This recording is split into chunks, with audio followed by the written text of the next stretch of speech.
Kennan Institute, and I'd like to welcome you to our conference on labor migration in Eurasia. We have a lot to talk about today, so I'm going to keep my welcoming remarks quite brief, but I have a number of housekeeping issues to go over. Но сначала мне надо сказать, что если вам нужен помощь с английским, с переводом, у нас есть друзья там в последнем ряде, которые готов помогать. И можно собираться вокруг вот этой пары, и они будут помогать. I'm just explaining that we need, some people may need help with translation, and there are people in the back of the room who will be helping with translation. This also means that there may be some small disruption in the room. I think some people are old enough to remember disruption in the hall. We'll just live with that. The Wilson Center, for those of you who don't know, is the official memorial to the 28th American president, who was the only American president to have a PhD. And therefore, Congress in 1968 decided it would memorialize Woodrow Wilson with a Center for Scholars. And as Woodrow Wilson was an internationalist, it would be an international Center for Scholars. And the Wilson Center has evolved in many different ways over the years. And in 1974, the Kennan Institute was the first program to be established in the Wilson Center. There are now 24, and about half of the programs are regional or country specific. There's an Africa program, a Brazil Institute, a Canada Institute, a Latin America program, and about half are thematic. Environmental change and security, Cold War history, and so on and so forth. In a couple of weeks, actually in a little over a week, I will be leaving the Kennan Institute to take over a new program on global sustainability and resilience that will be bringing together a number of existing activities on climate change, global health, environmental challenges in China, and hopefully develop more on urbanization and migration, which is why this conference for me is a very nice pivot point between my life as Kennan Institute director for the past 23 years and my new life. Before I turn the floor over to Cynthia Buckley, who is going to be running the first session, and I want to say a few words about Cindy in a moment, I want to make special note of Liz Malinkin in the back. I think everybody in this room understands that without Liz, we wouldn't be in this room today.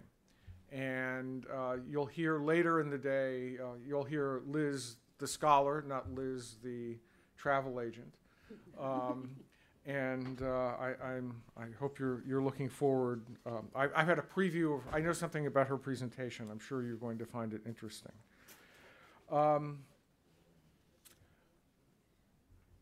I'm going to be now turning the floor over to Cynthia Buckley. We decided that there's information with biographical information on all the speakers, so we're not going to do long biographical introductions. You can read about people. But I can't just say, here's Cindy, because I've known Cindy for a very long time. Many, many years ago, I supported her when she was a graduate student. And our paths have crossed any number of times in the interim. Of course, it's ironic that I was at the Social Science Research Council giving out grants when I was supporting Cindy. And I've followed her work over the years, and I still remember with great clarity one plane flight back from Moscow where I went to the back of the plane, and there was Cindy with her leg propped up, making her way back from a village in Siberia to Michigan, I believe, at the time. So I know that Cindy has paid her dues, as it were, in terms of field research. Finally, I just want to add, last night I went to the theater and I saw a new production of Jekyll and Hyde by a theater company that is famous for doing silent Shakespeare. And they do plays without words, and they did Jekyll and Hyde without words. And it was a, on the one hand, brilliant production, but on the other hand, thoroughly demoralizing. It was really a brutal night of theater, and a night of theater in which human depravity was brilliantly displayed in all forms. Because how else are you going to tell a Jekyll and Hyde story without words? And walking out, a friend of mine, longtime friend, who happens to be Russian, but that's neither here nor there, turned to me and said, "Where's the humanity?" When we talk about migrants, be it in Russia or in the United States, we often talk about migrants as numbers, as objects, as problems. We rarely talk about migrants as human beings. And I hope over the next few hours we'll manage to capture the challenges faced by migrants and by host societies and host cities, but we'll also keep in mind, not lose sight of the underlying humanity of the issues we're talking about. Thank you. Cindy? Okay, great.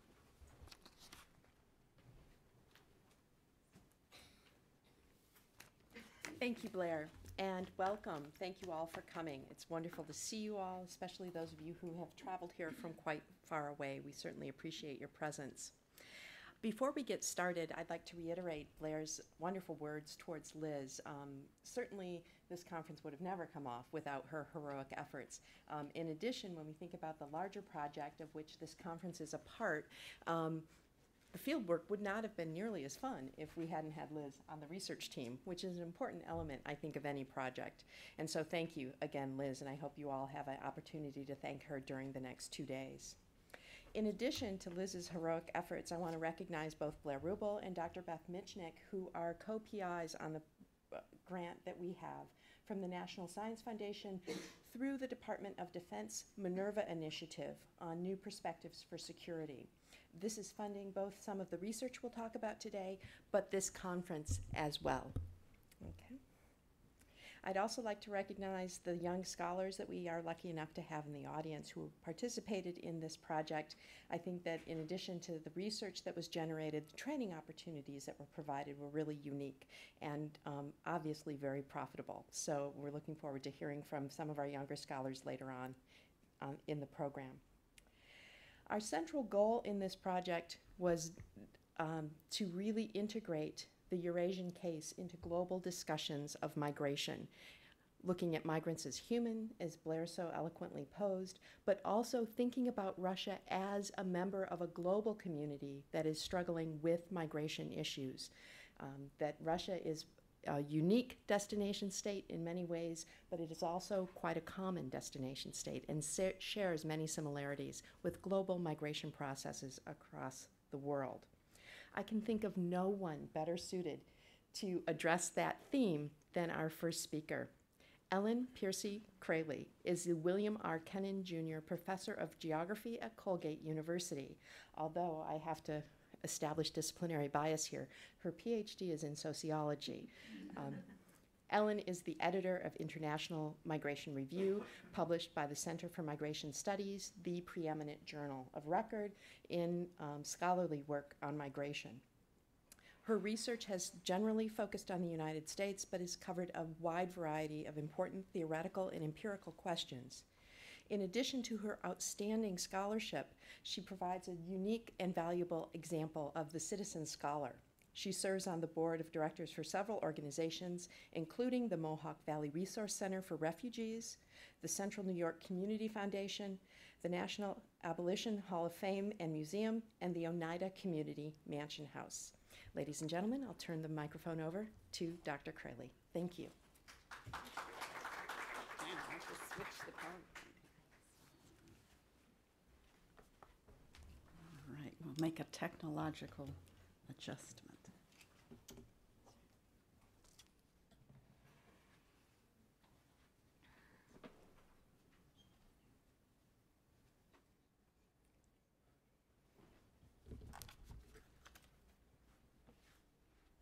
Thank you. Thank you so much, Liz. And thank you, Cynthia, for that very generous, thank you for your very generous introduction and framing of our conversation that we're going to be having over these next 2 days. Just thank you for inviting me here. It's a real privilege. I'll probably use that word more than once this morning. I'd like to thank the Kennan Institute, the Comparative Urban Studies Project of the Woodrow Wilson Center, and the Social Science Research Council. And a very sincere personal thanks to my good colleague, Cynthia Buckley, and her colleagues for providing such intellectual leadership to organize this conference. As I said, it is an honor to be with you, meet you, engage new colleagues, and learn from people from all over the world. This is an ambitious program, and this is what you are doing is important work. You are engaging new knowledge, generating new ideas about people and places for evidence-based migration policy and policies concerning human security and welfare. Earlier this week, I was in a meeting with our president, our university president, Jeffrey Herbst, who's a political scientist and Africanist, and we were engaging in a new phase of strategic planning at my home institution, Colgate University. And to paraphrase his statement, as he sought to energize all of us, President Herbst said to the faculty at the table that the 21st century values knowledge and rewards knowledge generation. You, as scholars, as migration and security scholars, are engaging in the most important work of the academy, generating new ideas, new knowledge, regardless of methodologies, qualitative or quantitative. As social scientists, we strive for accuracy and validity, that is, truth or truths, and reliability in our measures. In pursuing comparative analyses of the processes, dynamics, and futures of migration in the region and regions of Eurasia, you have inherently established the means and processes of peer review. That's what we're doing now. We're going to share our work and reflect critically upon our work together. And this is perhaps the most significant mechanism for assuring excellence in social science. As I said, you are embarking on an important project, one because of its scholarly design, embodied sound and rigorous principles of critical analysis and the interpretation of evidence.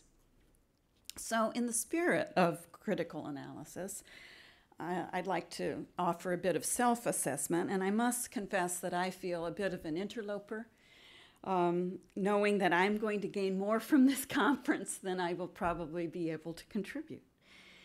I am going to act as a sponge and listen very closely to the ideas that you're going to generate and share. But let me, in the next few minutes, try to offer a modest contribution by making several observations and perhaps a few suggestions for our critical thinking about the extent and emerging processes of migration within the regions of Eurasia.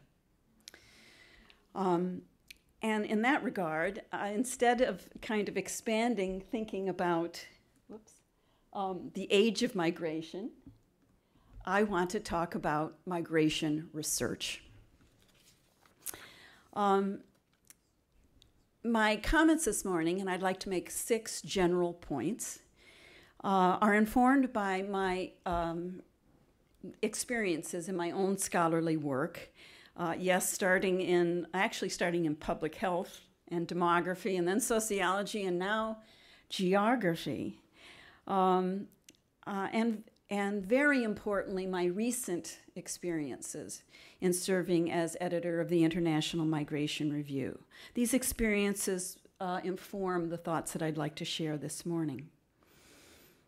As serving as editor of IMR, I really have been so fortunate, so impressed with the work of our scholars, our colleagues, the authors that submit work, whether the answer is yes or no, the reviewers that reflect very critically and creatively upon the work that is submitted. And based upon all these influences, very rich experiences as a demographer, sociologist, geographer, I think I'd like to raise 6 analytic themes, which I believe hold particular merit for scholarship about patterns of international migration within this important region. And I would offer issues that hold relevance for the study of international migration more broadly in the global South, the global North, and at these crossroads of Eurasia. And Dr. Robarts, I really liked your phrase about thinking about the crossroads. And also, the importance of my experience as an editor is to appreciate this space, the space of the journal or the space of this auditorium that brings together scholars from a variety of disciplines. The importance of interdisciplinary research and transdisciplinary research, I think, is critical. And that leads us really to the first analytic issue that I would like to raise, and that's that we are challenged by epistemology. We are challenged by different ways of understanding and knowing the world, different ways of defining evidence. So I think one point on which we might reflect over the next day and a half is the importance of multiple methodologies. I routinely suggest in the revise and resubmit stage of processing papers submitted to the International Migration Review that there are opportunities for a scholar or a team of scholars to reflect upon the relevance of what they've just done for other ways of doing the same sort of project. So for a quantitative demographer to reflect upon how the results that he or she has generated might be deepened by qualitative research. And the reverse, to ask those scholars that primarily engage in qualitative research to reflect upon how their message might be deepened, underscored, and communicated with more generalizable data.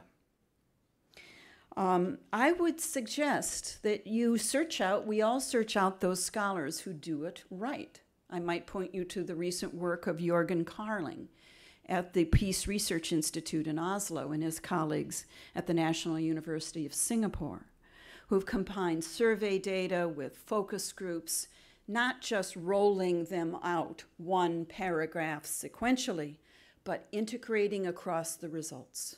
That is hard work.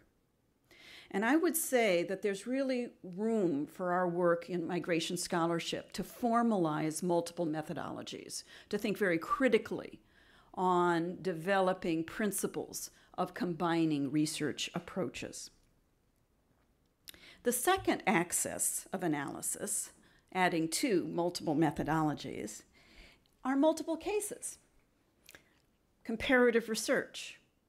Again, a phrase we roll out and say, I'm going to do a comparative study, without thinking very carefully about what are the principles of comparative analysis, how to think about migration processes and how they play out in different places in different ways. After all, variation is what we're interested in social sciences. Nothing varies.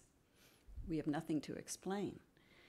So how can we use comparative approaches of cases, geographies that really help us understand broader principles of difference? There I would point you to the work of Nancy Foner at the City University of New York. Now, she doesn't study Eurasian necessarily, but she does study different immigrant groups and pays very careful attention in the course of writing up her results, how she compares across cases in a very diligent way. The third axis of analysis that I think we should consider in a very explicit way is reflecting upon the characteristic of migration as it occurs over time. It's a dynamic process. So often, I mean, what are the limitations of U.S. immigration research on assimilation? Cross-sectional analysis, when the very process is longitudinal. The very process plays out over the lives of people, over generations, over geographic and environmental change. We need to really aspire to longitudinal analysis. And this is perhaps one of the most exciting areas of migration research that I have observed, even in the last year, are the variety of sources of information that are longitudinal. Oddly enough, not happening very much in the United States, but in Canada, Australia, throughout Europe, we have real commitment to longitudinal databases being constructed and maintained. The fourth axis of analysis really has been introduced by Cynthia in her opening remarks, and it's very much framed within the conference today, is to place migration within the context, to contextualize migration within global and regional processes, and the importance of placing our cases. I mean, Cynthia, you could have written these notes here, these cases within the context of broader processes. So given my intellectual origins, I always begin with population and demography, and understanding how our cases in Eurasia are similar or are different from patterns and trends of migration for different places and at different geographic scales. And I'm going to confess that as I was kind of thinking about this gave me the excuse to do what I'm kind of drawn to do, and that's to get a bit down and dirty with data. And it was actually a little bit of a mistake, because as I was thinking about organizing my thoughts and how I wanted to illustrate the importance of demographic context, I entered the world of the Global Migration Database that's been developed by the Population Division at the United Nations. Our good colleagues under the former leadership of Hanya Zlotnick and now Bella Hovey and Sabine Henning, who have really constructed a resource base of data on international migrants, their stocks, their flows, and their characteristics.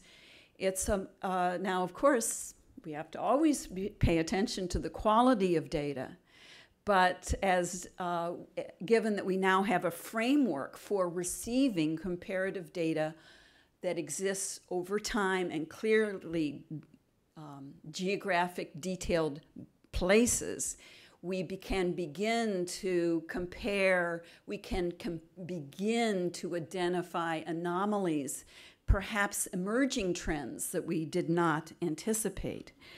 So the Global Migration Database, and I will recommend for you to enter the world of these data, contains incredible geographic detail at the national level, not getting to the provincial or subnational level, trends over time, and demographic characteristics of gender and age. So your interests in the role of women and the very critical importance of gender in security and migration dynamics, as well as in labor migration, we can begin to get at those and see how the regions and countries within Eurasia are similar or different, and how those change, how those patterns are changing over time. I don't want to tell you when I was working on these data like 45 minutes ago. So, you know, it's just kind of it does draw you down into getting things kind of lined up right. But it also can lead you to a particular cell and have you ask, why is this number so big?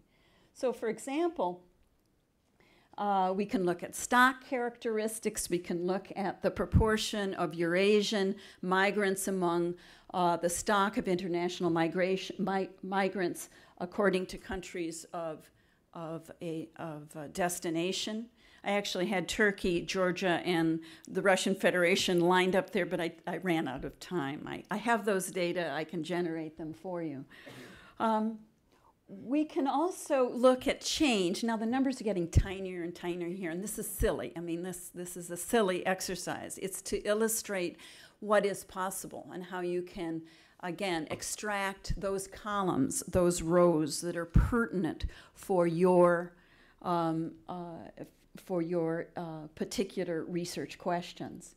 We can go to issues of gender and break this down for total population of migrants as well as women.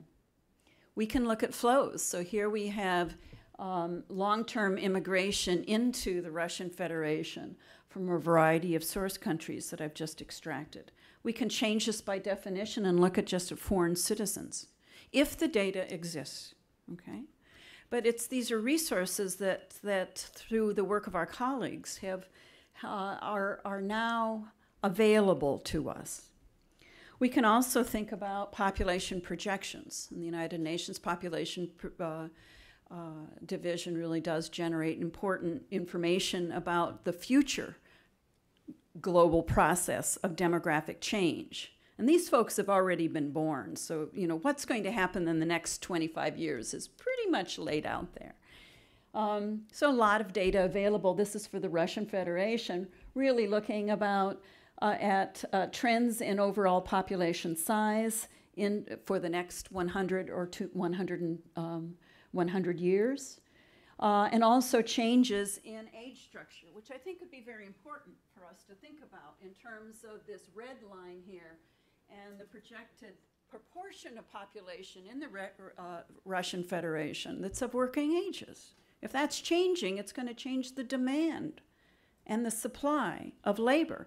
And these patterns look so different across countries. Now here we have Turkey, where population growth, because of fertility, will grow for a while, and hence the supply of workers is likely to grow as well. Georgia, completely different. Georgia is completely different. So those are three patterns that provide some very interesting case studies. And here I point you to the work of Wolfgang Lutz at IASA, the International Institute for Applied Systems Analysis. And Dr. Lutz and his colleagues are really pushing the industry of population projections to add in educational level as well, and social characteristics. Another global process is global environmental change and climate change. There I point you to the groundbreaking work of Graham Hugo at the University of Adelaide, and how he is one of the few social scientists that are working with other Australian physical scientists on climate change. Now I'm hoping you're picking up one of my devices here, an encouragement, really a subversion, that it's important to engage scholarship beyond our comfort zones. Nancy Foner, Jorgen Carlin, Wolfgang Lutz are in different corners of the academy. We need to engage work well beyond what we're reading. And as important as that, they need to hear from us. They need to hear from migration and security scholars about what we're learning. We need to shake things up.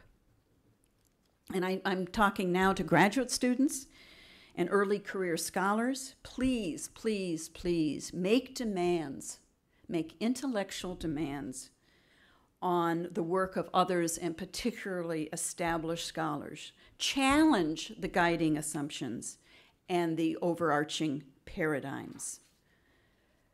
Demand from us a response of why we think the way we think, and suggest alternative perspectives. Give us some freshness at guiding our models and our evidence. The other global processes that you are engaging and tackling head on include technological changes in communication and transportation. I know you're going to be talking a lot about remittances and social remittances. I think this is absolutely groundbreaking work. You're going to be talking about political and policy change and the role of states and non-state actors, including migrants, in policy change. That's a very interesting area of work is the role of migrants and non-migrant households in affecting political, economic, and social change far afield. Fifth, the fifth analytic tool of research that I think we must think carefully and energetically about is communication. The importance of effective communication among scholars who speak different language, occupy different academies, and pursue different ways of conducting research. And here I would underscore the transparency of methods, kind of returning to where I began. If work is to be shared, if knowledge is to be shared and engaged by migration and other scholars across the globe, we need to be able to discuss and openly share the methods of how we are drawing our conclusions. I can't underscore that enough. As we prepare our work, as we communicate, the explicit attention, critical self-reflection on how we're drawing our conclusions, I think, is absolutely a critical and significant principle of research. So armed with these 5 analytic tools, that is, the recognition of different ways of understanding the world and multiple methodologies, the value of comparative analysis, rigorous comparative analysis, the value of longitudinal and dynamic research, the significance of broader processes at the regional and global scales of analysis, and the context of migration and security. And fifth, the centrality of good communication and transparency of methods. I suggest a 6th analytic challenge, and this is a controversial challenge. So probably it's best that I end here. I would encourage us to take up the gauntlet of generalizability, or at least thinking about broad patterns and processes. Thinking about general knowledge in our project here regarding human migration and security. As researchers, we have a responsibility, an obligation, I would argue, to all those women and men who've answered our questions in the field, who've shared their stories of migration with us, to learn from them and then do our jobs as social scientists to do better for the future of migrants and their families and their environments, for generating general knowledge about these processes of migration, security, and sustainability. That's hard work. It's controversial work in this postmodern era to think about general conclusions. But I think it serves all of us well and will foster better communication among all scholars and public scholars in relationship to their publics. So I'll conclude here with great anticipation of what's to come, of your presentations, of your diligent and creative work, which you are going to share, and these conversations I know we'll have over the next 2 days. And it is truly my honor, privilege, and delight to be here. Thank you very much.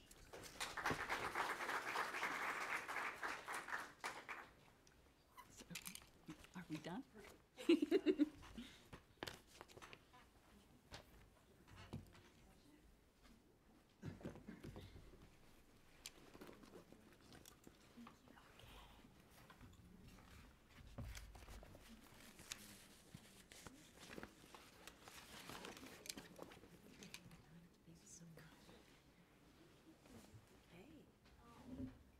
There's not a break. We're going right into the next session, right? Yes. Yeah. Right. Andrew. Jesse. Got it. Thanks. I'm going to give you those back. Thanks. We'd like to ask the first panelist to join us.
missing? Andrew, Andrew, you next to me?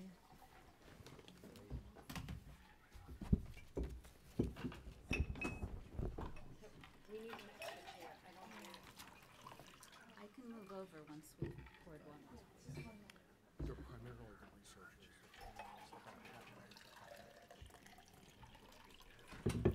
There's some graduates. Jesse, I'm gonna grab some of those waters.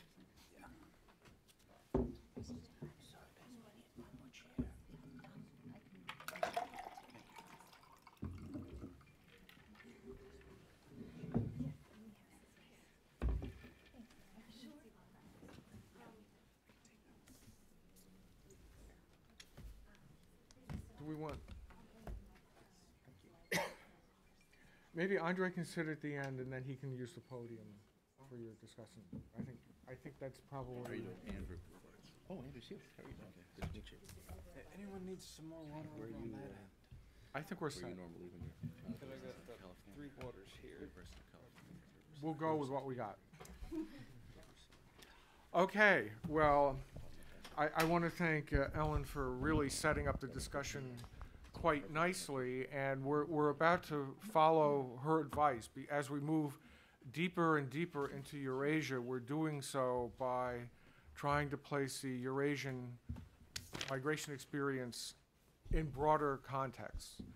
And we have an excellent panel of folks who will bring in the broader migration trends that we see in the Middle East, in Europe, in the Americas, and we'll hear from Andrei Korobkov at the end, who actually covers everything. But the purpose of this session is to try to provide the context for the discussions coming along later. I'm going to be a little bit of a ruthless chair.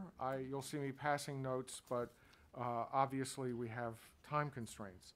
I said I won't introduce anybody, but I will, as I turn the floor over, identify people, and we'll begin with Andrew Robarts, who's lecturer in Middle Eastern and Russian history at University of California, Riverside. Thanks, Blair. Floor is yours. How much time do we have? You have, I believe, 15 minutes. I hope that's what you were told. Should I go to the Your choice. podium or Your choice, Can wherever you- you feel more comfortable. maybe we'll be just sort of like a panel here? Can you hear me okay? Good morning. Morning. Morning. Thank you to the Woodrow Wilson Center for International Scholars, Kennan Institute, and the Social Science Research Council for your support and inviting me here, and to Blair, Cynthia, and Liz as well. Thank you. First of all, I apologize for the title of my paper, A Turkish Delight, Migration Trends in the Black Sea Region. Originally, it was just blandly Migration Trends in the Black Sea Region, so I decided I'd try to spice it up or sweeten it up, as the case may be. But it does point to the 2 levels at which I try to approach the question of migration in the Black Sea region. And that is first looking at it regionally as I see a potential emergence of a Black Sea migration system.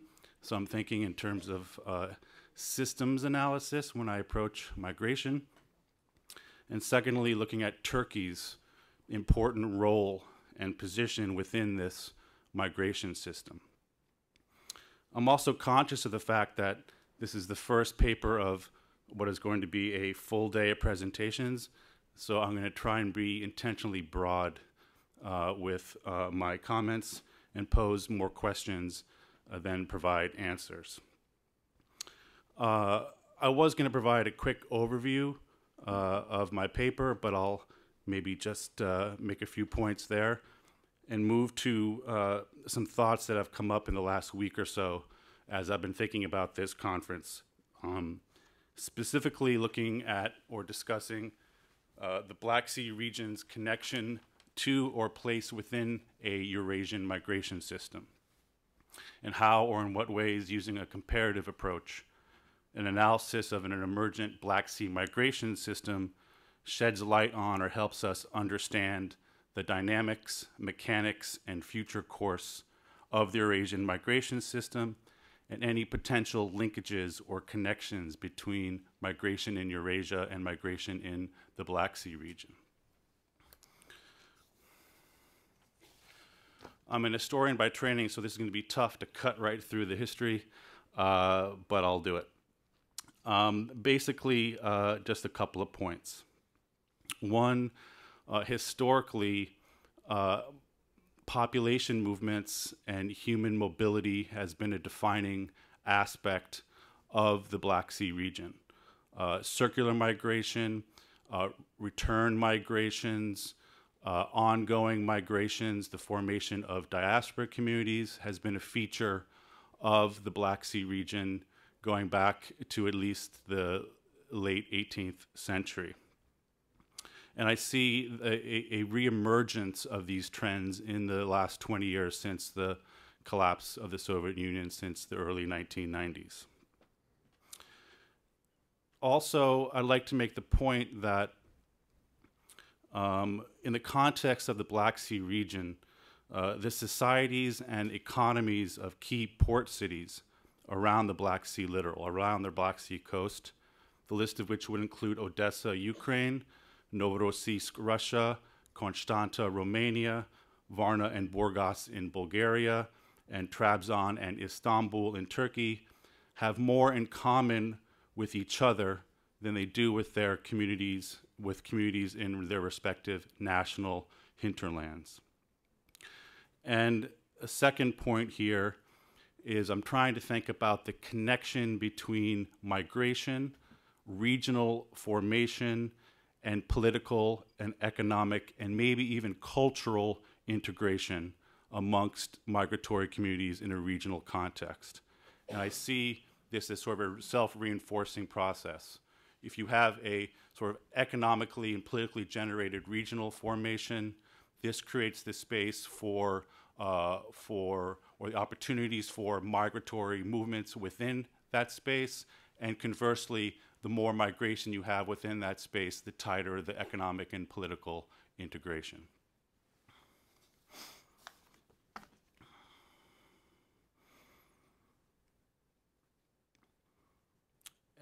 Yes, and also, before I switch to current migration trends, the point about the state migrant nexus.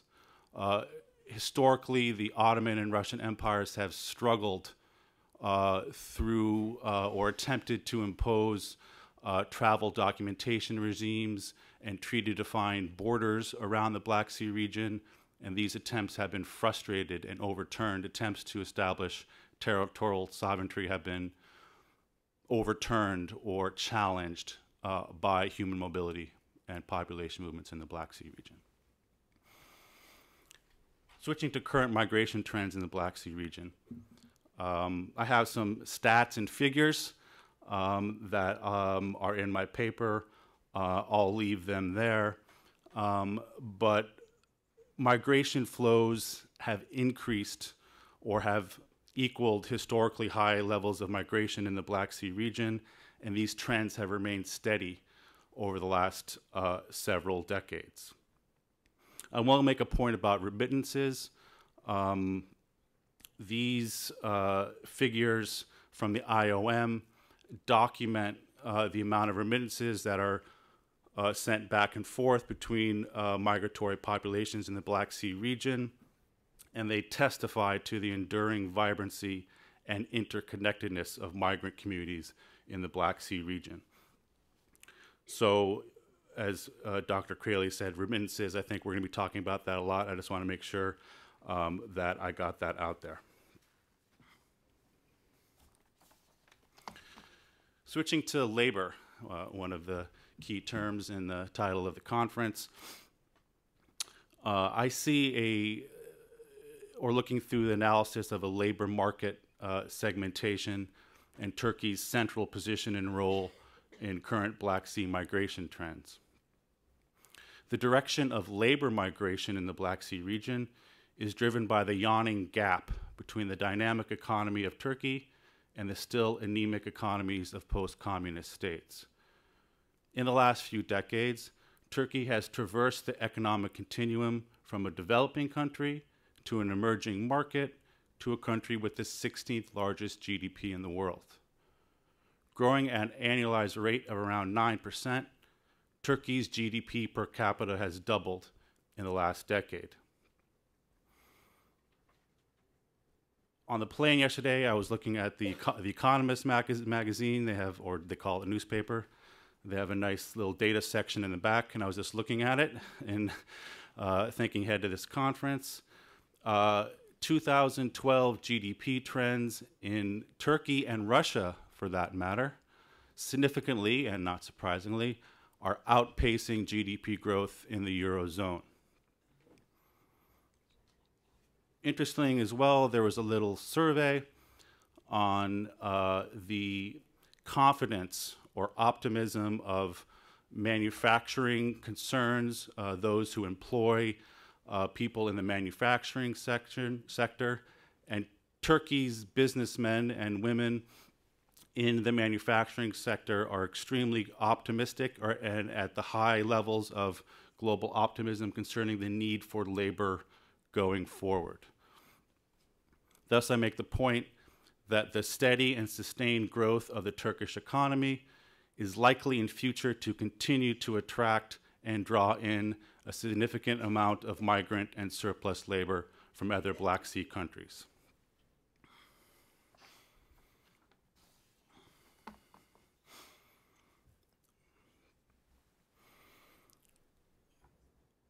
Stepping back and looking at the big picture a little bit, and looking at larger global economic and political trends and the impact which these trends might have on global migratory flows and processes.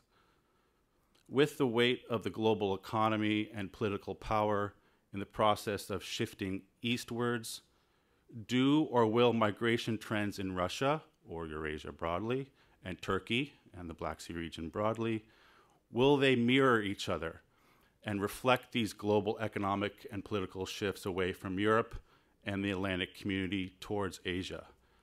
And if so, what impact will these global shifts have for the Eurasian and/or proto-Black Sea migration system? And will these shifts give rise to a competitive or complementary situation between Turkey and the Russian Federation concerning migrations?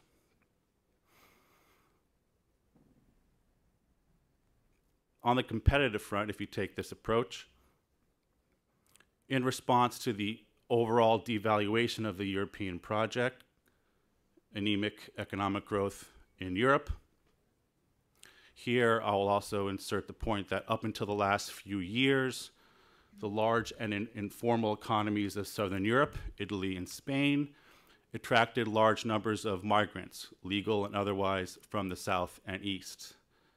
I suspect that this is no longer the case, given that the unemployment rate for youth in the Eurozone stands at 22.6%, and in Spain it is over 50%.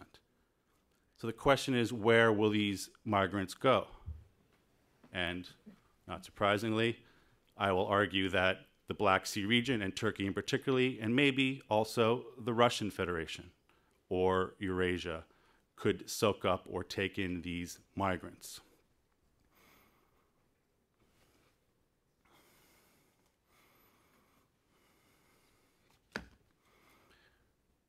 Taking a complementary tact, if you look at a potential complementary relationship between the Eurasian Migration System and the Black Sea region, speculatively, and if the mechanics of an emerging Black Sea migration system are any guide, I would argue that it is possible for a migration system to simultaneously generate a powerful internal synergies which reticulate and sustain regional or internal migration processes, but at the same time possess and maintain external linkages through which migrants are, depending upon extenuating economic and political circumstances, pushed and pulled between complementary migration systems. For example, and here I have to toss in some historical data. There's been historically a significant two-way migration between the Ottoman and Russian empires in the Black Sea region. You had sizable return migrations of Muslim Turkic populations from the Ottoman Empire to the Russian Empire, and sizable return migrations of Slavic Orthodox populations from the Russian Empire to the Ottoman Empire. Today, the awarding of large construction, engineering, and industrial contracts to Turkish firms in Russia has spurred significant labor migration from Turkey to Russia. The number of work permits issued by the Russian state to Turkish laborers migrating to Russia has increased sevenfold, from 18,000 to 130,000 in the period from 2000 to 2007. So that's just an example of connections that existed historically and today between the Black Sea region and a potential emergent Black Sea migration system and Russia and the Eurasian Migration System.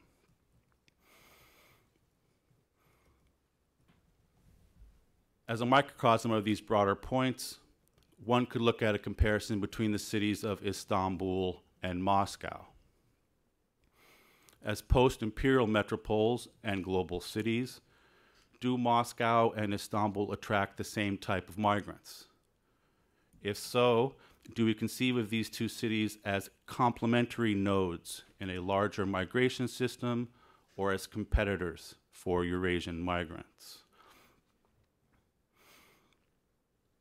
In addition to the structural advantages accorded by labor market segmentation, Istanbul, at the start of the 21st century, has evolved into a global city, on par with London and New York and Moscow, perhaps, in its ability to attract emigres, engineers, entrepreneurs, and emerging creative types, including Turks returning from or abandoning Western Europe.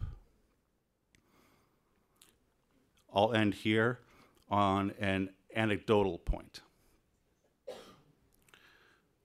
I came across a telling, I think, recent survey among students at an elite private high school in Sofia, Bulgaria,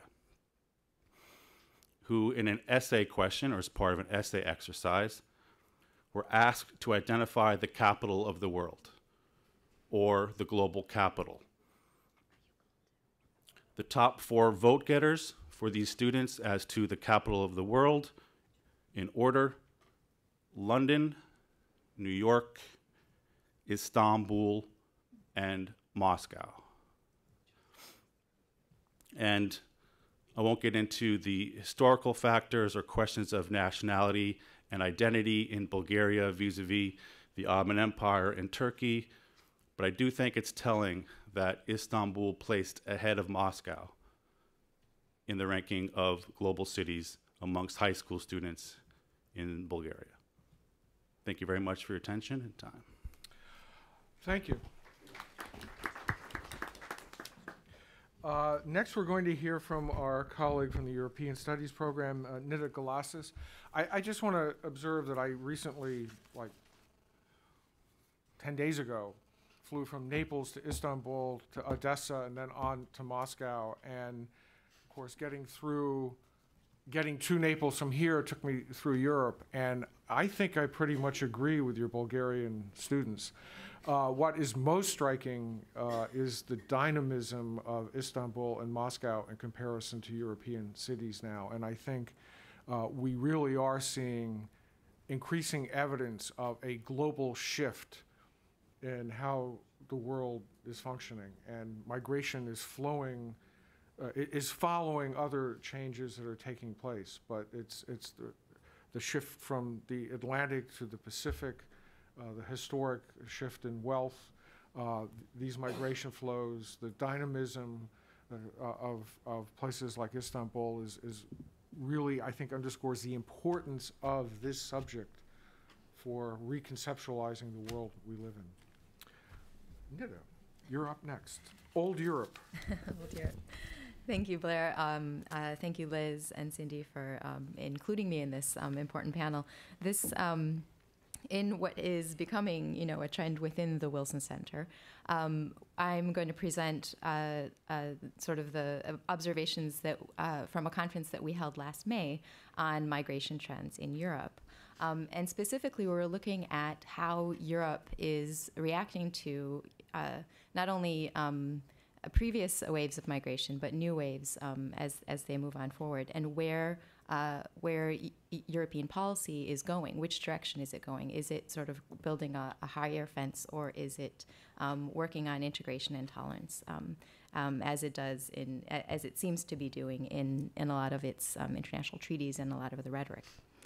Of course, in the Eurasian context, it's typical in a discussion between Europe and Eurasia that Europe is sort of the model exporting norms to Eurasia that Eurasia ought to adopt.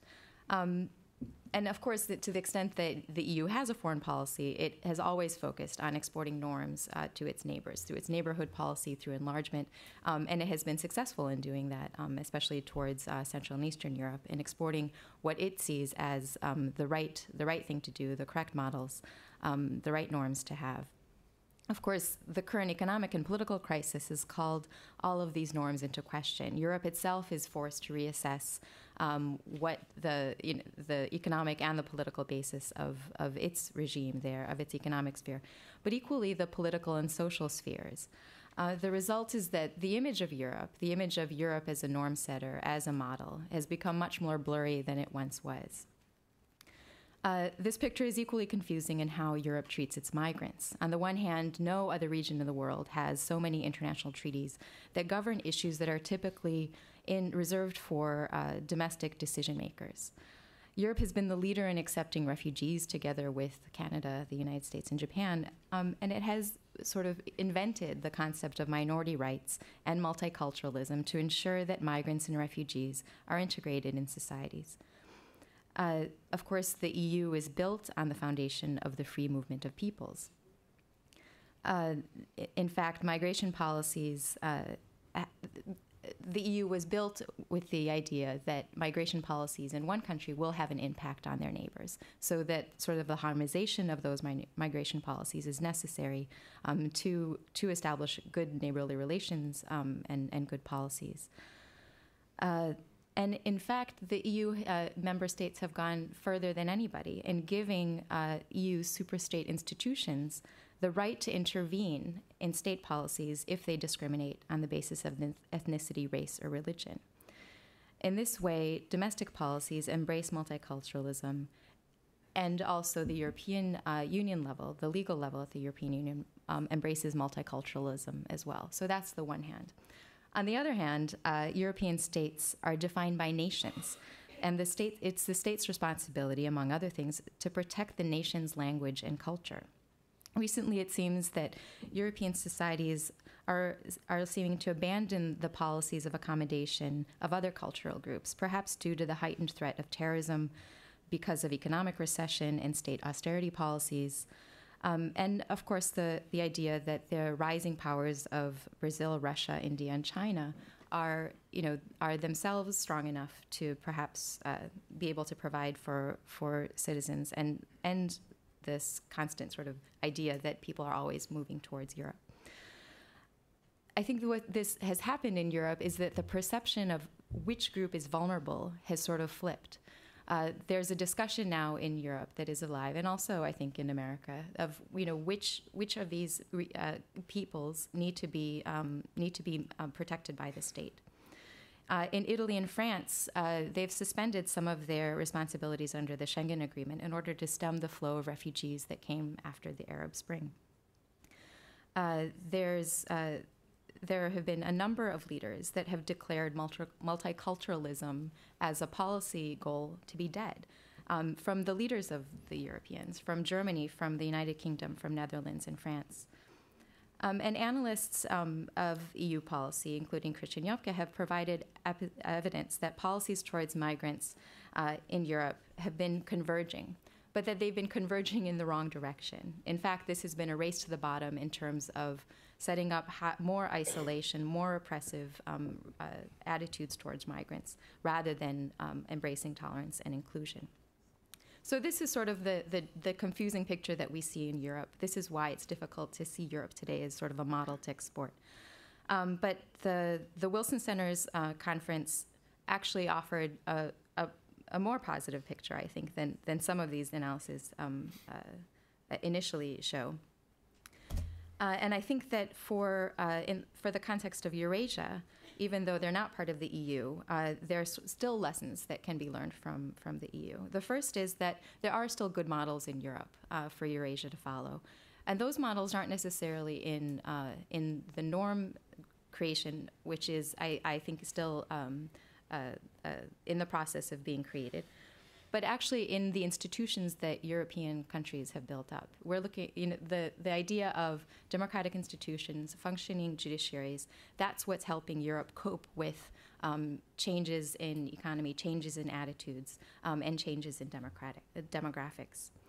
And the second conclusion that I think is important for in the Eurasian context is that the process of norm building is ongoing in Europe, and it's happening in institutions such as the Organization for Security and Cooperation in Europe and the Council of Europe, both of which have Eurasian countries as members. So the idea is that Europe should be joining with Eurasia, or vice versa, in building new norms to address problems that are frankly universal today. So to sort of frame, as you can imagine, as this conference will be, there are many ideas, many data sets, many data points. And this was also true in our conference last May. So in order actually to help me organize my thoughts of how to present what we discussed last May, I'm going to use a frame offered by Klaus Affe, who argues that rights of migrants and the extent of their enforcement are affected by three factors. The first is the forces of international public opinion. The second is humanitarian political pressures coming from civil societies within states. And the third is the strength of populist and xenophobic political forces. So let me sort of use these three ideas, these three factors to frame the discussion of what is happening in Europe today. In terms of international public opinion, and civil society activism, they are both shaped by the extent to which there are international norms or standards to measure states against. And as I mentioned earlier, since the end of the World War II, European countries, together with the United States and other development democracies, created a legal framework to routinize how states accept refugees, how states organize their democracies, and even how states behave towards national minorities within their borders, which of course include populations that migrated in the distant past, or populations that found themselves stranded in a new state as borders changed over time. A lot of these norms are sort of protected by, as I mentioned, the Council of Europe's norms, the OSCE, and many people would argue that there are no teeth in terms of making sure that these norms are followed and implemented. And even the worst performing states, as we know, some of which may be coming from Eurasia, continue to be members of these institutions. But I think in the EU context, as I mentioned, there's actual hard law supporting these international norms. As I mentioned, the EU, in its common provisions, make sure they're establishing all of their norms or all of their legal basis on the fact that they must respect human dignity, equality, and the rule of law, and respecting persons belonging to minorities.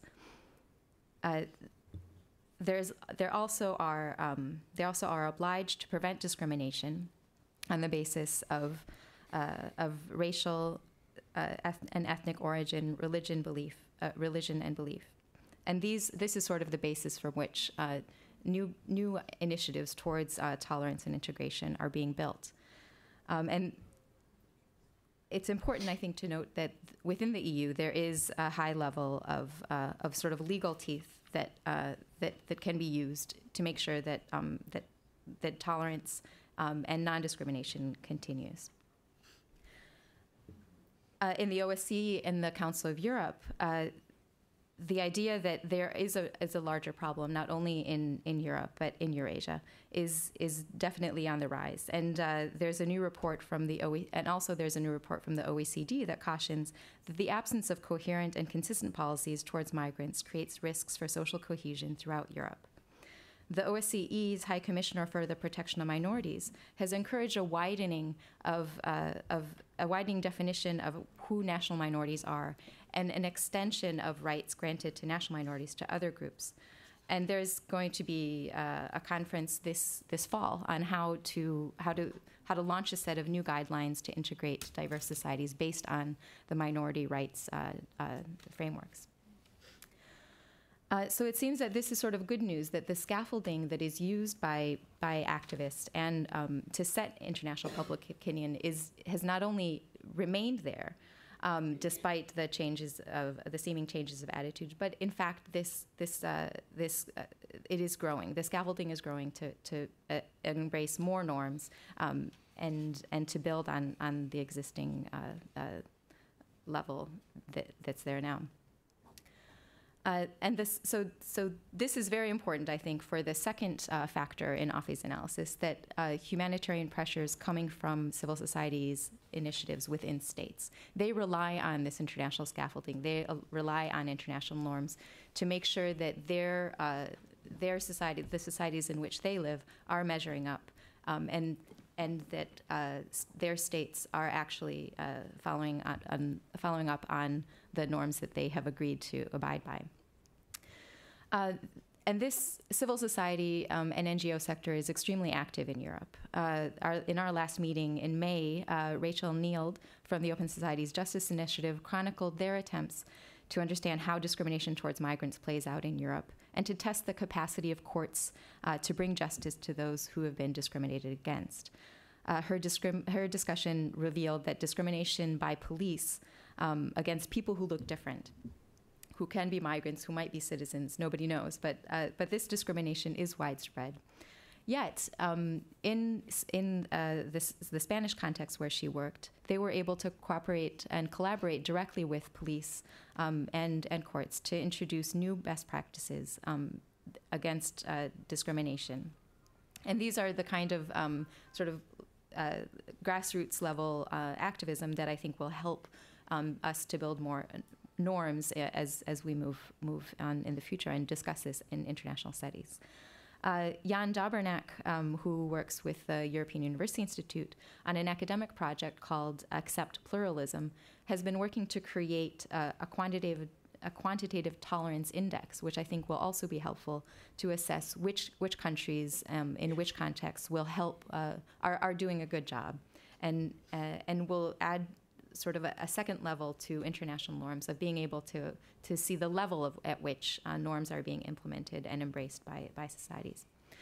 Our own scholar, Ahmet Gökulin, discussed how immigrant groups within West European countries have created their own civil society activism and organizations, and to what extent they had been successful in different political contexts. Even though, as I mentioned, Christian Jokke mentioned that there was sort of a convergence of policies, and that convergence is going in the opposite of liberal, in the opposite direction of more liberal and more open. There is still, despite the convergence of policies, a different way of implementing them in different countries, and that I think is very important to observe as well. Amit also looked at how immigrant groups through civil society organizations have adapted themselves to the European context. So it's not only in the direction of making sure that states change the way that they react towards migrants, but how migrants themselves see themselves and how they see a way of fitting into the context in which they live. So these are just a few of the ways of the active projects that are conducted by civil society in Europe. And this sort of brings me to the last issue that Afi brought up, the strength of populist and xenophobic political forces. Clearly, the success of extremist parties in Europe today is on the rise. This is especially felt in Greece, where it should be expected, given the implosion of the political party system there. but also in unexpected places, places that we usually think of as liberal, such as Finland, Sweden, and Germany. They've all seen a rise in the parliaments of extremist parties. We had invited Jamie Bartlett from Demos in UK to introduce a project that he conducted which explores the rise of these extremist parties and tries to, he was involved in actually looking at what the goals of the extremists, people who participate in extremist parties are, and where they think, how radical would their policies be. He did confirm that there's a rise of all types of radical extreme and political parties, particularly on the right, and that it's social media, through social media, they have improved their chances politically, particularly among young people. But at the same time, it's important to note that these groups are still on the margins. The German Marshall Fund's Transatlantic Trends shows that the underlying attitudes are much more stable than these changes in voting patterns show. Hemmetal Bernstein presented the key findings at our meeting last May, and she's observed that while there is a drop, while they thought that there would be a drop in optimism about migrants and an anti-immigration sentiment, they actually found surprisingly a stability of views towards immigrants and immigration. Support was higher for highly educated immigration, and there was still a preference for immigrations that have job offers in hand. Yet overall, the optimism about immigration integration was strong, especially towards children of migrants born in the country. Second, they saw an increased support for EU burden sharing on migration policy. So this means that there's a strong support within Europe for building international norms, for building international structures that will help each state cope with migration internally, knowing that the other countries in the neighborhood are sharing this role.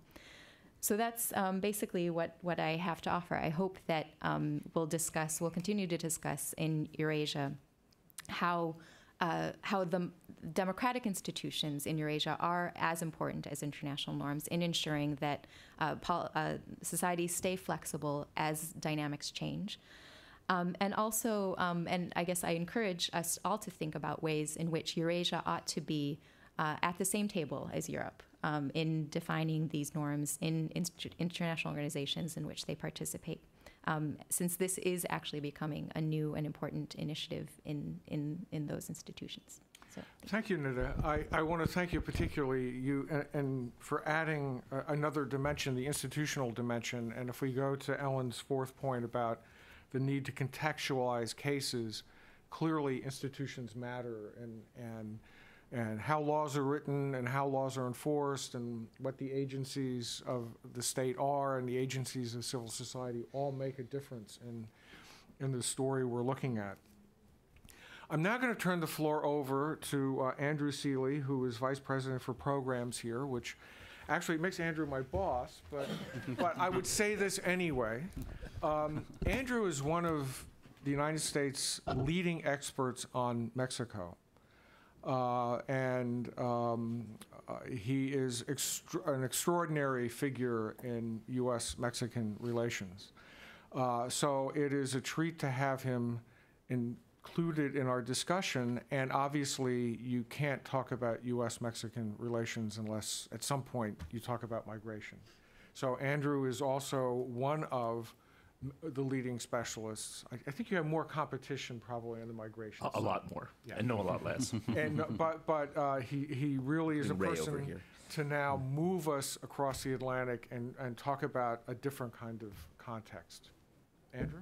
Thank you, Blair. Well, Blair taught me everything I know, and I've actually said this many times before, including in front of him. So I came to the Wilson Center. I started showing up in his office periodically and saying, how do you do this? I mean, well, how do you make a think tank program work? So a lot of what we've done on Mexico is actually thanks to Blair's expertise on Russia, Ukraine, the former Soviet Union, immigration, and everything else. So, Blair, thanks for inviting me. Liz as well. Andre, good to see you as well. Again, I'm going to talk very briefly just about the United States experience. I don't have a paper. I'm going to be a little less systematic, but let me say a couple things. I'll end with a couple stories that say where the United States is going. And there may be things that are useful here or talking about other parts of the world, and maybe not. We'll see. The U.S., I would say, is still a very good country at incorporating immigrants. Almost everyone in the United States has an immigrant heritage, and that includes most Native Americans in this country at this point as well. I mean, this is a country where almost everyone has some part of their foot in immigration. We've done a fairly good job over time at incorporating immigrants, and I'll talk about why that is in a second. That said, we're much better at it in the long term than in the short term. Okay, which is the U.S. has templates that are very useful for, I feel fairly confident that we are going to do a great job of incorporating the latest wave of immigrants, but it will take some time and it will take some conflict, and this has happened in every generation of immigration in the United States. We are very proud to be an immigrant society, and we're very ambivalent in each generation about exactly what that means in terms of our current immigrants, okay? We're as contradictory as everyone else.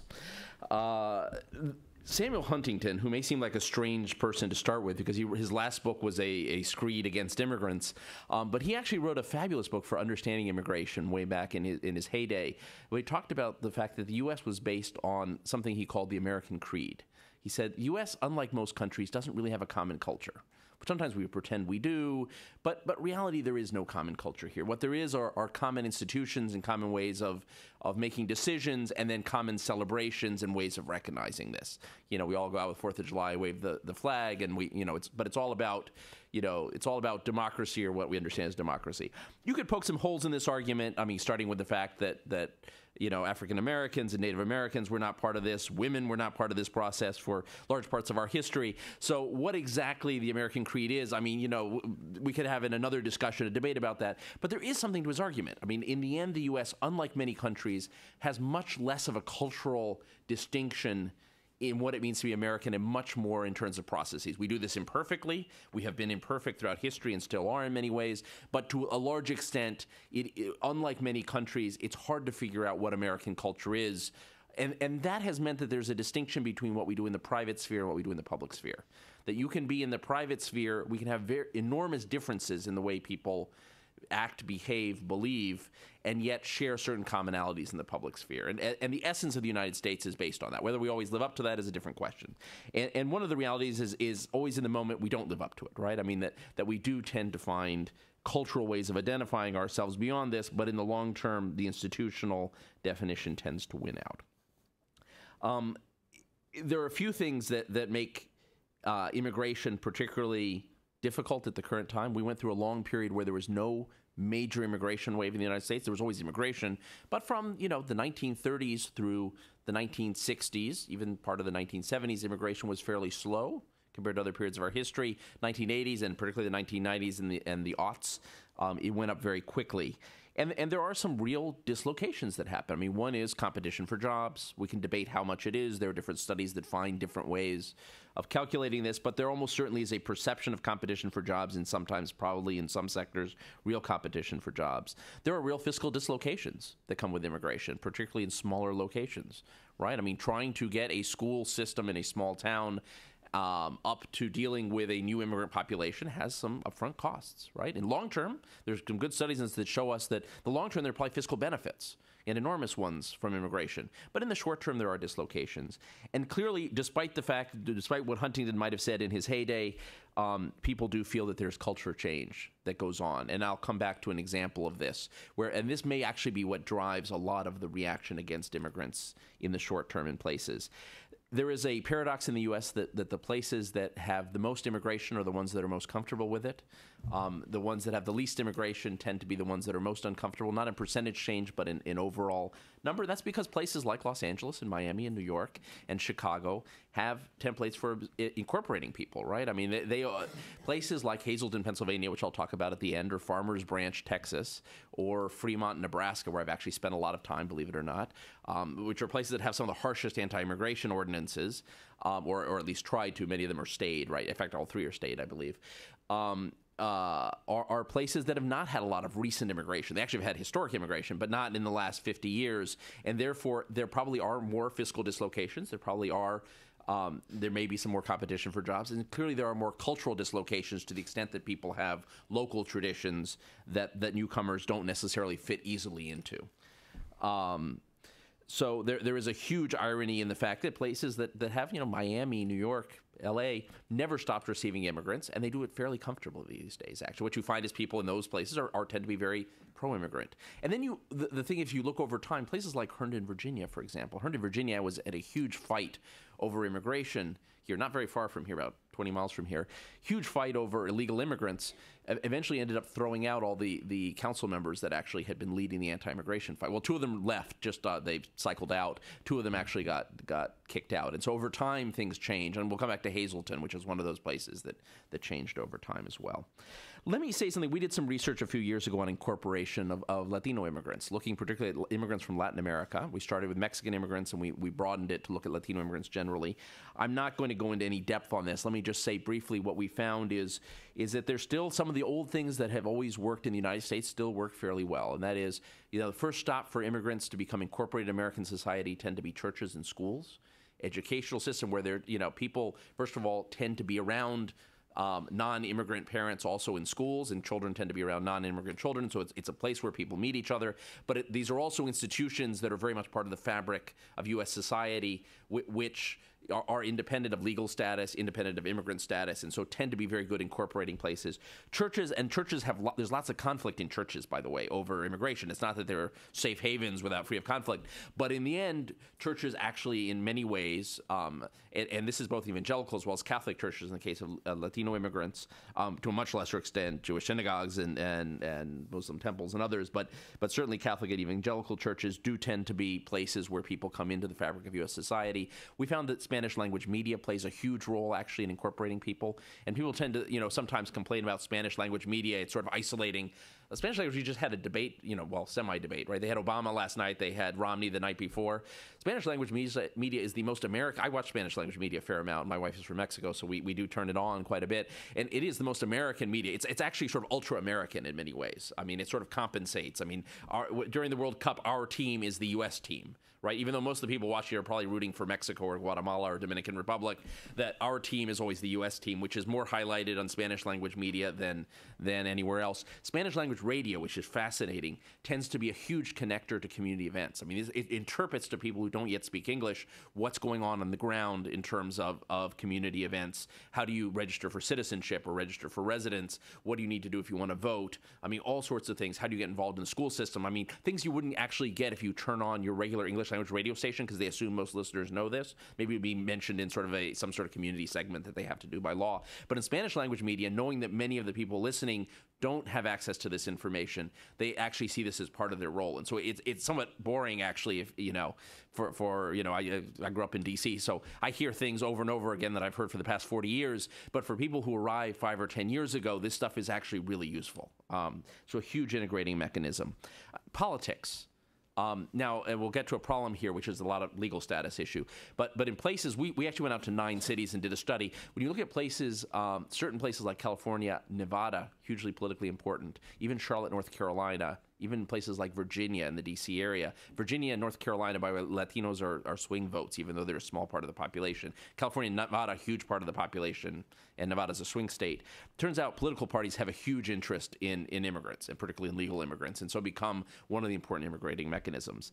Some of the problems, and I'm not going to go into this at length now, you could obviously, the biggest one is legal status, that unlike previous ways of immigration, we're dealing with a situation where people do not have the legal status that they did. We no longer grant visas in the way we did in the 1920s to anyone who shows up on our shores. People actually, a large part of the waves of the 1990s and the early aughts were in fact streams of people without documents. Makes it very hard to become involved in certain aspects of civic and political life in the U.S., especially party politics. And obviously the economic slowdown in the U.S. brings up some uncertainties about the future. We're actually at a turning point right now, and let me finish with this, and I'll give you 2 quick stories. We're at a turning point, which is that illegal immigration actually seems to be down in the United States, and dramatically so. In fact, we seem to have a net outflow of people who are unauthorized immigrants in this country. This is probably a large part because of the economic slowdown. I talked to people at the Pew Spanish Center, the ones that run these numbers a couple days ago. They think this trend is continuing, by the way, that we still are at net zero or net outflow, but they will have something out in about a month on this. the U.S. economy is probably the biggest reason why people stopped coming, but border security and immigration security in general and the rise in deportations is another thing we can talk about that. And some places, since Mexico was the largest source of migration to the U.S. by far, and of illegal immigration about somewhere between a half and 2/3, things have actually improved in Mexico. There's been a period of about 15 years of stability, so there are also some reasons to stay that we could talk about. And so I think we're in a scenario where things may change. They may change in terms of the U.S. policy debate on immigration. I actually don't think we're going to get comprehensive immigration reform, but we may get other kinds of immigration reform that are interesting. The attitudes that people have towards immigrants may change slightly, which is particularly the sense of cultural threat and economic competition and fiscal fears may change. And let me tell you two stories very quickly in 1 minute each, which is Hazleton, Pennsylvania. First sort of big anti-immigration ordinance passed in 2006.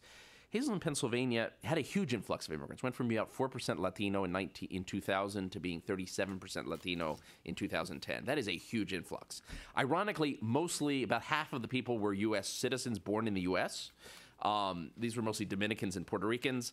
A very small percentage were actually illegal immigrants from Mexico and Central America, so the illegal immigration debate was partially a proxy debate for the sense of cultural change and the sense of competition and whatever fiscal strains there might have been.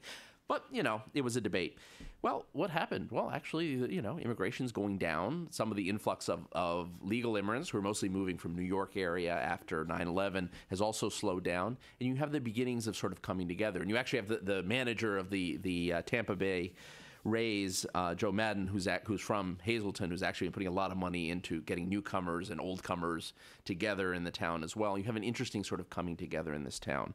And you also, ironically, and I love this story since I focus on Mexico, one of the biggest employers in the town is the Stroman's Bakery. That's Dutch treats for anyone who eats. These are sort of the Amish treats. Was bought out by a Mexican company, and so a Mexican company now is one of the biggest employers in the city, which is just a lot of fun. And let me tell you a second story, which is about football. Anyone follow the NFL here besides me? I'm the only geek here that does that. Okay, well, Jim Plunkett, who won 2 Super Bowls back in the 1980s, was actually Mexican-American. You wouldn't tell from his last name, but back in the 1980s, not a lot of people cared, and there wasn't a lot of advantage in him talking about this. There weren't that many Mexican-Americans. Latinos were a small percentage of the population. There was significant discrimination in some parts of the country. He really never became a Latino hero, except among some Latinos who knew he was Latino, but he was never an out there sort of symbol of being a Latino leader and role model. Mark Sanchez, quarterback of the New York Jets, is clearly Latino. But Mark Sanchez is actually third generation. He actually got to college and realized that he was more Latino than he thought. And he talks very openly about this, about the fact that he actually went and learned Spanish in college because he was playing in Southern California, and he had a lot of Latino fans, a lot of Mexican fans, and so he wanted to do interviews to Spanish language television. He got in trouble one day, actually, because he went to play Notre Dame, and he put a mouth guard with a Mexican flag on it. Mark Sanchez is not at all Mexican. I mean, one of his parents is second generation Mexican, so he has two Mexican grandparents, 2 non-Mexican grandparents. I mean, he is as American as you can get in many ways, but he was trying to pay tribute to his Mexican heritage and to his Mexican fans. Got in a lot of trouble over this. It was a huge debate, lots of fun. But what is interesting is that not only has Mark Sanchez discovered that he's Latino and he's become a hero, and by the way, any time in the U.S. when you start seeing people who are figures who begin to represent their community in major sports, you can be pretty sure that there is a shift underway in attitudes, a shift that's only beginning but will take place over time. But the NFL has been very interested in pushing Mark Sanchez as someone to market to Hispanics in the U.S. because the NFL has discovered that, in fact, Hispanics watch sports a lot, actually, Hispanic Americans, and it's really good marketing for him not to be just Mark Sanchez, the quarterback of the New York Jets, to be Mark Sanchez, the Latino leader, and they do the same thing with Tony Romo from Dallas Cowboys. I mean, they put them out there as Latino idols. They force them to do Spanish language interviews in broken Spanish. I mean, they've discovered this. And I will conclude by saying I realized how deep this had gone when I was watching an NFL game the other day. It was a preseason game, and I turned on, and suddenly there was an announcement in Spanish on Fox News, by the way, an announcement in Spanish for the new Spanish language Fox channel, and they announced it during the football game in Spanish with English subtitles. All this to say, and let me come back to where we started, that we have a great deal difficulty in this country in the short term incorporating immigrants. We always have, and we probably always will. in the long term, some of the things that worked in the past continue to actually work. And I actually have a certain amount of hope that in the long term, we will do better than we do in the short term. Thank you, Andrew. I think Andrew's made several important points that relate quite directly to Eurasia, and it actually falls nicely on some of the European challenges. If you begin to define what it means to be something, an American, a Mexican, a Russian, a Ukrainian, in somehow cultural terms, you create a certain set of expectations. In religious terms, you create a certain set of expectations which pose certain challenges. If you define what it means to be an American or a Russian or a Ukrainian in kind of procedural terms, you actually open up a lot of space for accommodation. And the ambiguity between culture, the gap between culture and process is particularly striking in some of the new states of the region we're studying, because there's a lot of sorting out of identity. And so I think that these lessons are important. The other thing about identity is, I think more than in the United States, in Eurasia, there's a tendency to have a kind of primordialist notion of what identity is, and once you're born something and you're always that something and it never changes. And I think the fact that there are guys named Sanchez who don't speak Spanish, who go out and learn to speak Spanish after 3 generations of having been removed, actually underscores the fact that identity does shift. And the shifting of identity creates spaces for societies to respond. And not just ethnic identities, racial identities shift too. And if you know Brazilians who came to the United States and suddenly discovered that they were black, you begin to understand that all of this is much less fixed than we like to think, or some people like to think. Okay, Beth Mitchneck. I've known Beth almost as long as I've known, maybe even longer than I've known Cindy. And I want to welcome Beth and Jesse Quinn. You're up next. Thank you, Blair. There are a lot of reasons why I'm standing here, one of which is to warm up from that spot That is right the there. coldest seat in the building. Yes, thank you, Blair. I've discovered Actually, this. Andre has the coldest seat.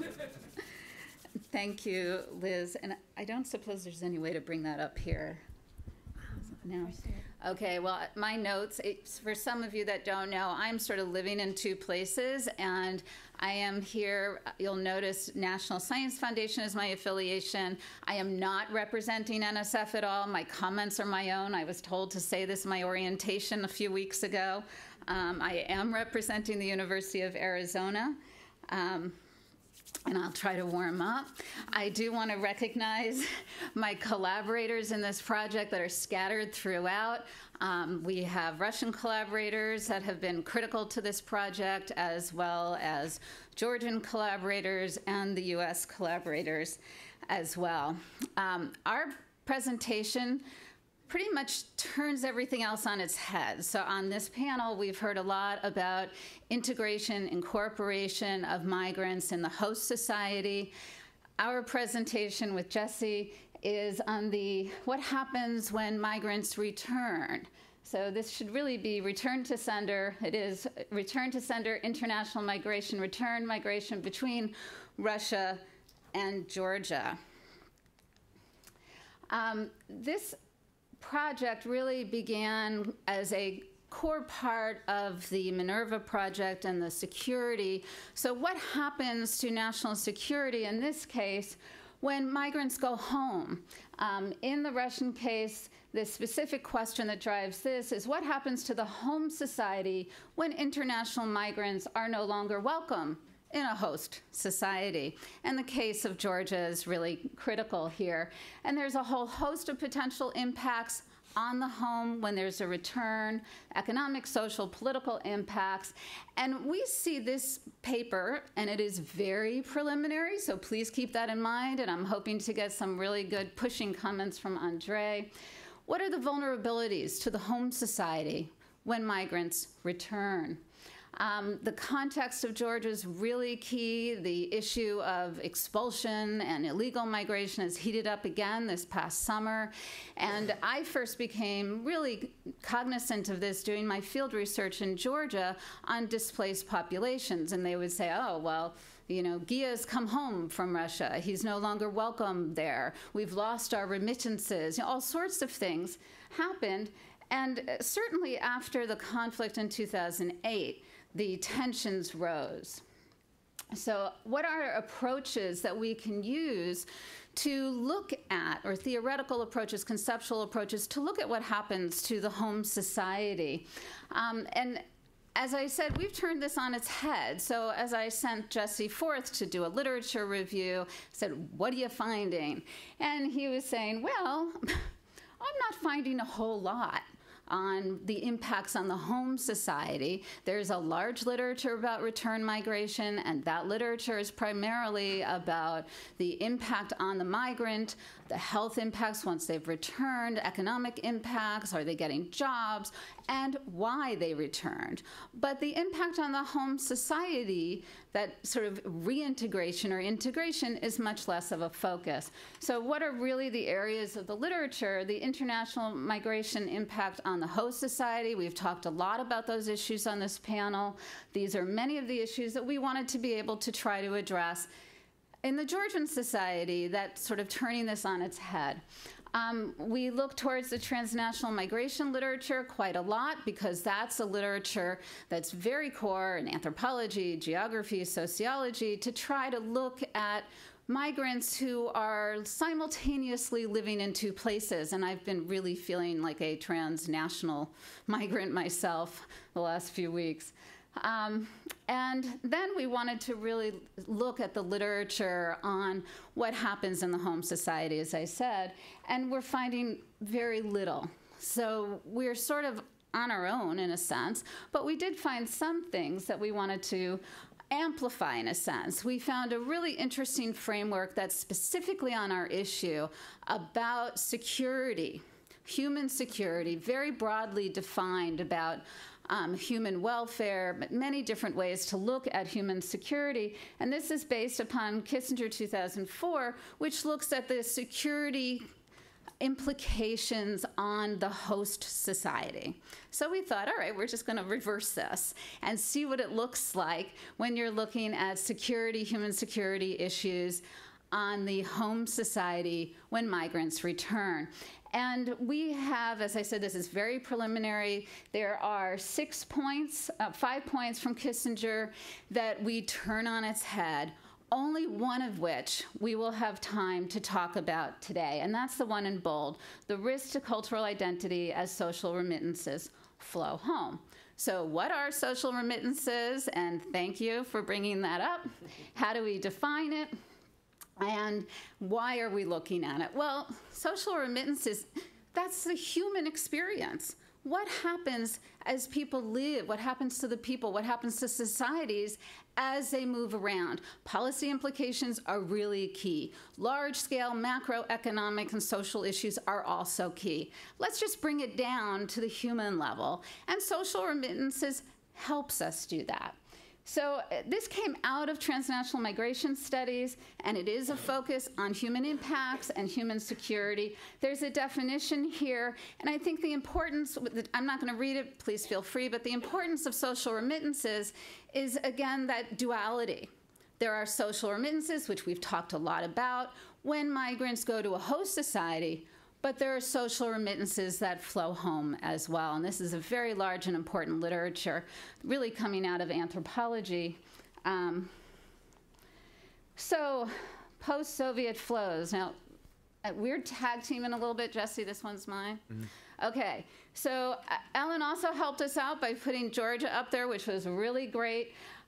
Depending upon whatever estimate you look at, about 20% of the Georgian population has migrated since the Soviet Union broke up. This is huge. This is a constantly mobile society, moving all around. And until 2008, Russia was the dominant direction for language, culture, relatives, all sorts of reasons.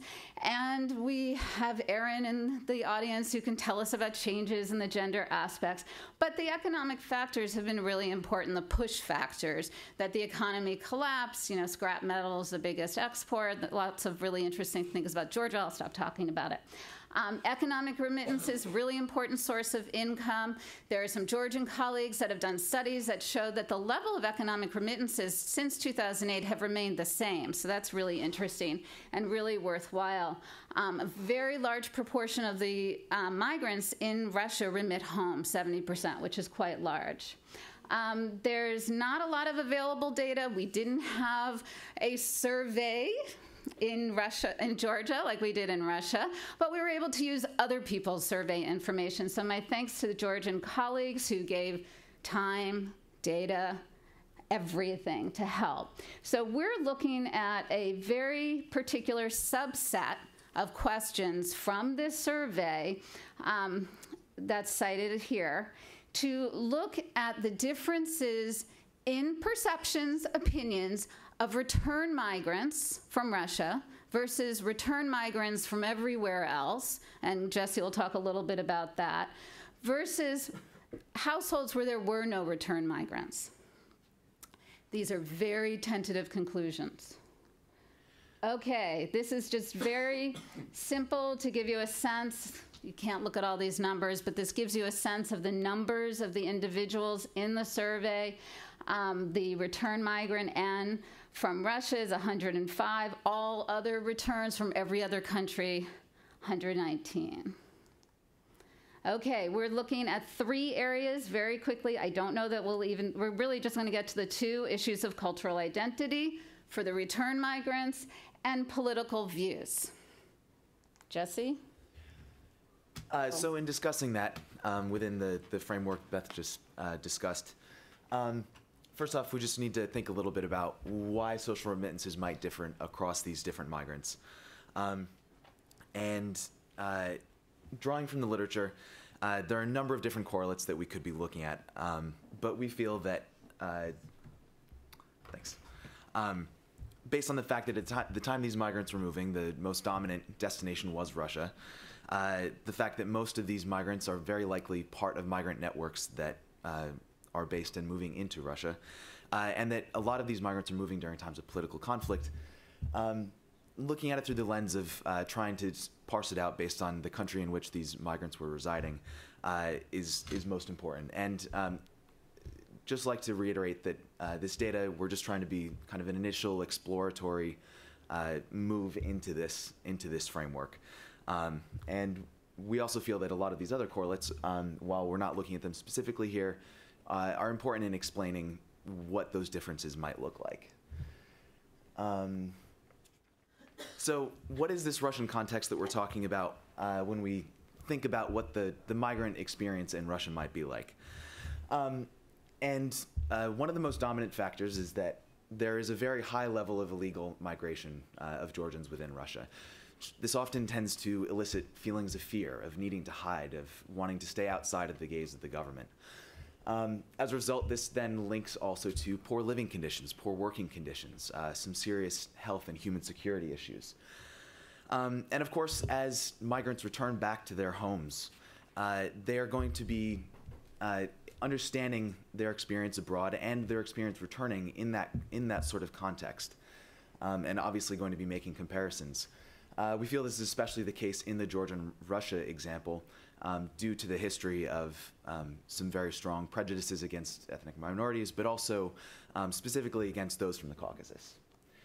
So when we talk about specific social remittances, though, within the very few that we are going to be addressing here, when you begin to look at some of the questions in this survey about cultural identity, what seems most striking about this is that those returning from Russia are actually very similar to those who have not experienced any migration at all, especially when compared to those who have returning from other locations.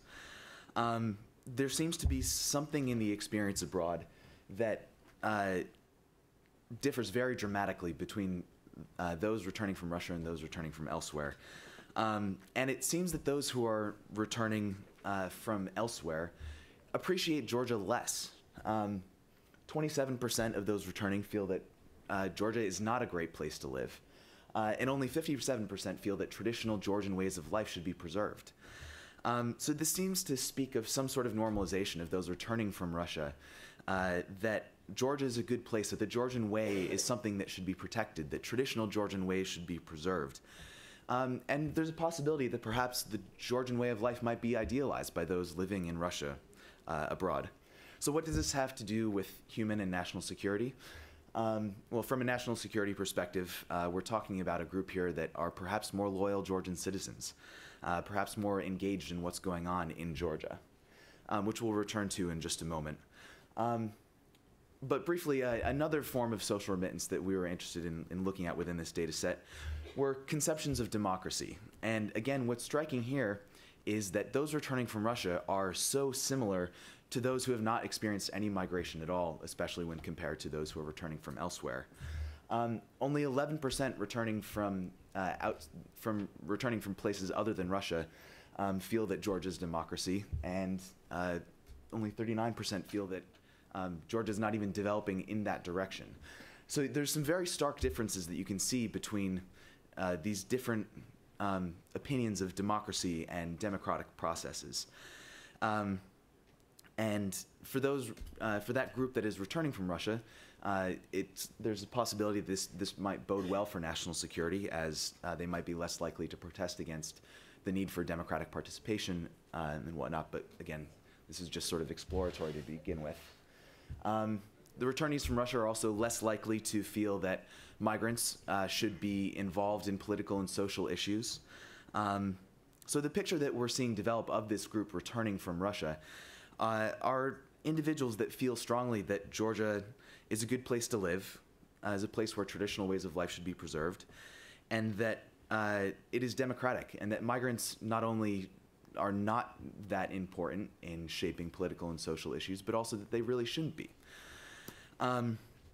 So for interest of time, we'll just sort of gloss over social change right now. But one important thing we'd just like to highlight is that, interestingly enough, compared to those returning from elsewhere, this group returning to Georgia from Russia actually is much less in support of the idea that different ethnic groups should be treated equally.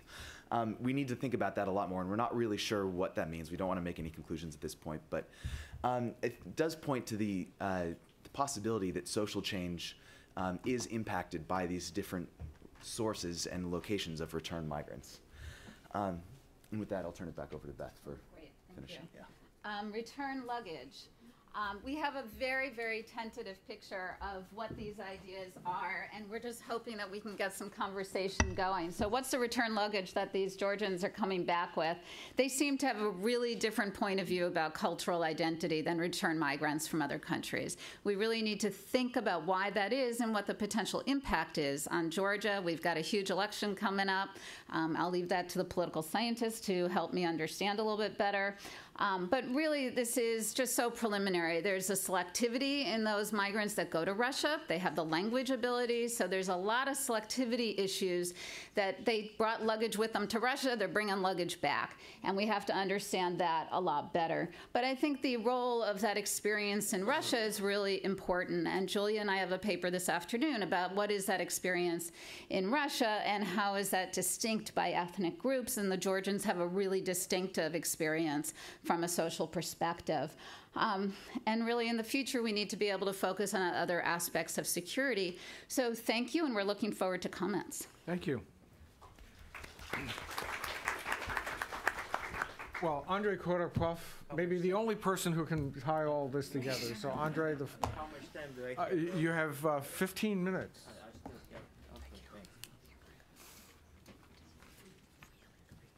Well, first of all, I would like to say that I welcome the idea of this particular panel, and I think it's a really great methodologically model, because it is truly comparative and bringing various regions together and various problems. I myself am trying to organize a comparative panel on migration, and this summer I had one of those in Europe. And my discussant, Ron Linden, started his presentation by saying, Andrei, well, Americans really don't like to be compared to Russia. And I think here this is one of strong points that we really have a panoramic kind of overview comparing situation in Russia with other countries and other regions. Well, I will just go through every paper and then we'll try to summarize.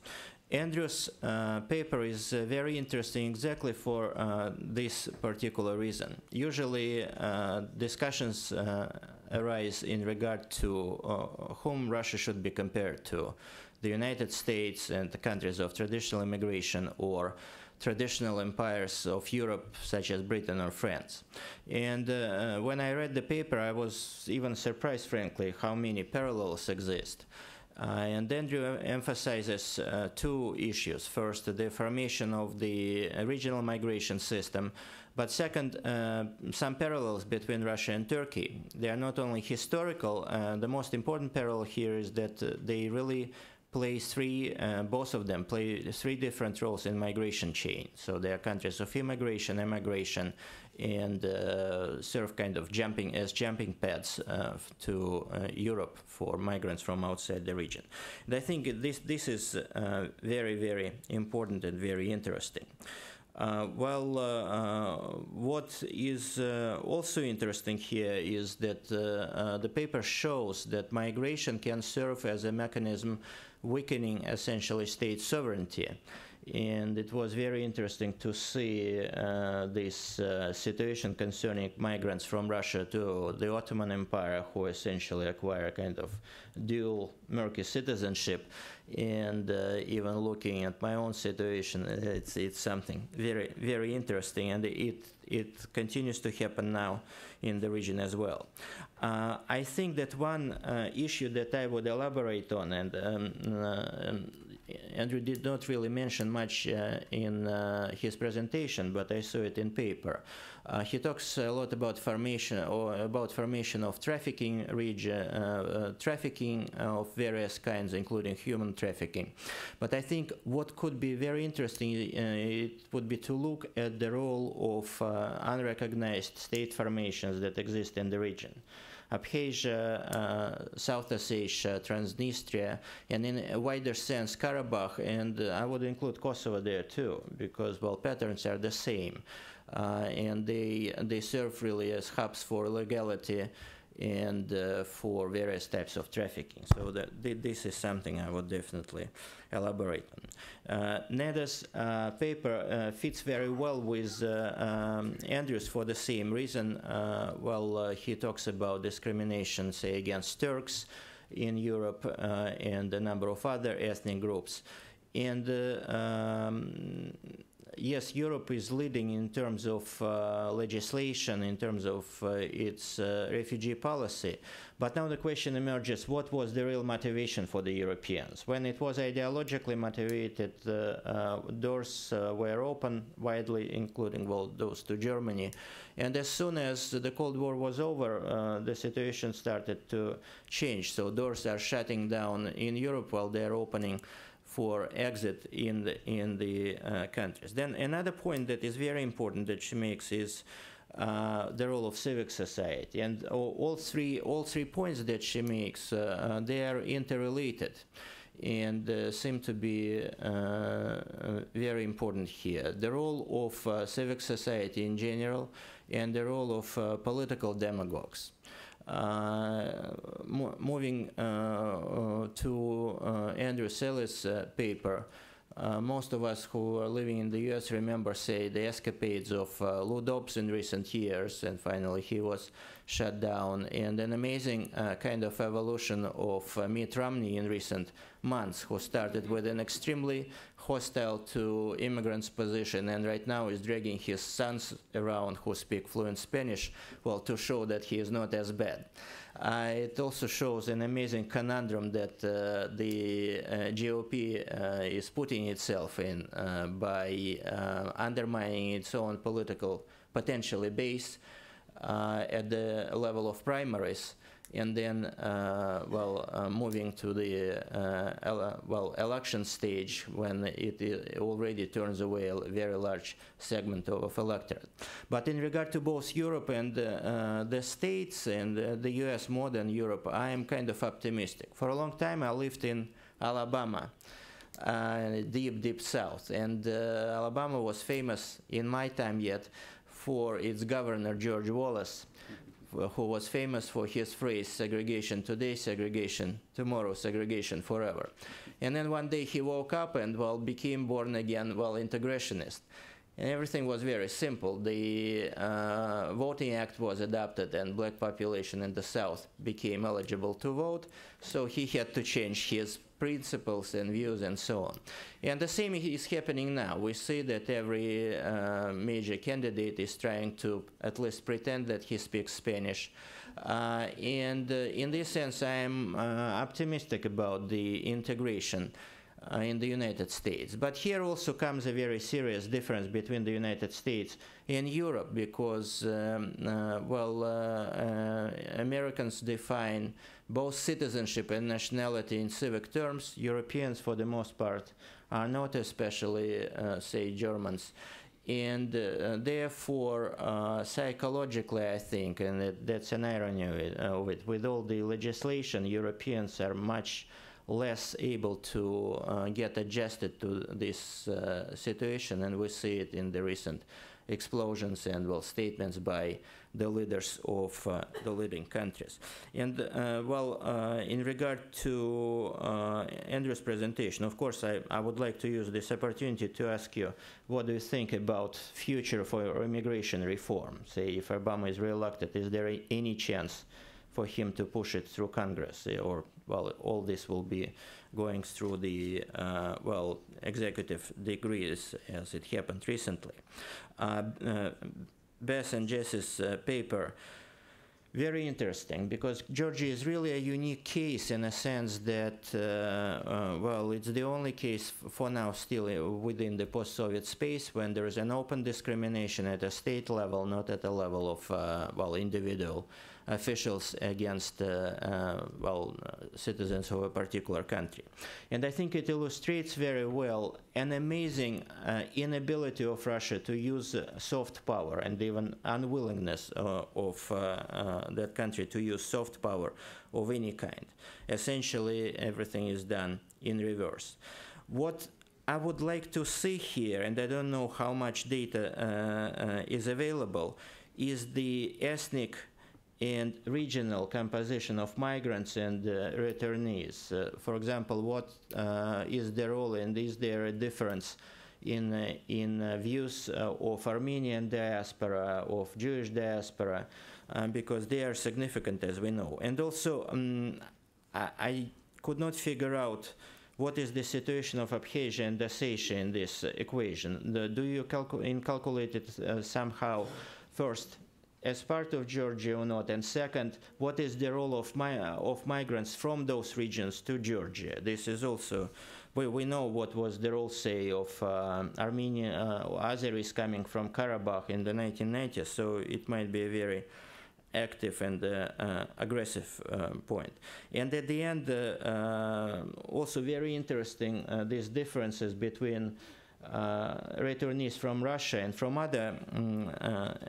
other countries, but would be very interesting to see the reasons for that.